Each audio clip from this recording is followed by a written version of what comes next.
Let's talk about Project Bluebeam. Can you describe what that is? Well, that's another subculture term that's been attached to a series of projects that involve what the Pentagon, what they call a deceptive indication and warning, or a false INW, which is a false flag. And it's the ability to stage, through very advanced technologies, an alien attack or an alien event. And it's a whole series of them. Now, what most people don't know about, since late 50s, early 60s, like the Barney Hill case and all that, those were all human assets abducting innocent people made to look alien. And so that psychological warfare was authorized in 1953, 54. 1954, we mastered gravity control. So we started deploying these assets to begin to condition the public that there's a scary threat from outer space. Mm-hmm. I mean, look at Hollywood, Alien, Ridley Scott's the movies.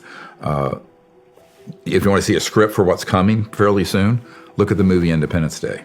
Okay. It's right at a central casting for this covert group. So what their whole purpose is to create sort of a global militarized totalitarian superstate of the world fighting another world. It's like War of the Worlds. Okay. And that's been a 70-year defense plan. And I know people who've seen that plan. Carol Rosin saw the plan, who is Werner von Braun's spokesperson, who's on our team.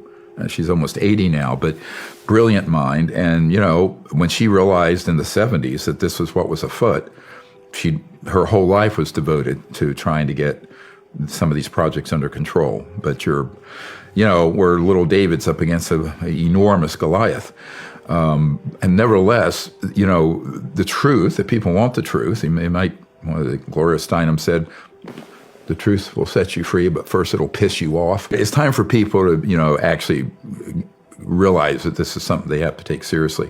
So now, if you add those capabilities to holographic capability, scalar weapon capability, space-time systems where you can alter the flow of space-time in an area, which gets into some really... At the CIA, they call this WSFM, Weird Science and Frickin' Magic. At my uncle's company, I met an engineer that dealt with this stuff a couple years ago, and he said, we just call it PFM, pure fucking magic, excuse my language. But he says, literally, that's what we call it. So you're dealing with technologies that are, and this is the problem, I call it the big technology gap between what conventional Pentagon, Special Forces, Joint Staff, Senate Intel, Armed Services, House Intel, the President, National Security people, what they know and what this group has. So what they know, it's like this is, just to make this real for people. When I was briefing years ago, the admiral in charge of J2, Joint Intelligence for Joint Chiefs of Staff, Admiral Wilson, and that memo leaked out where he was debriefed by Dr. Davis, and everyone went, oh my God. And it states, I was there for a stand-up briefing, and what they don't know is that at the end of it, I asked the Admiral to help us get to, and this is 97, this is 26 years ago. And he said, well, I don't know how I'm going to help with something when the best technology I can deploy, we can deploy, is a B-2 stealth. And this other group have objects that can do circles around the B-2s. And he acknowledged that to me. I said, well, that doesn't mean you can't.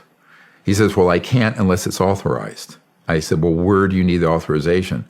Well, he felt he needed authorization from the SecDef, who had already been waived off, and the president, which was Clinton at the time, who had also, I have a very interesting story since I saw you, but we knew that Clinton had been approached by George H.W. Bush and told, butt out, this is none of your business, dealing with the UFO issue. Because this was one of the very first things Clinton wanted to know about, because I knew people who lived at the White House with him.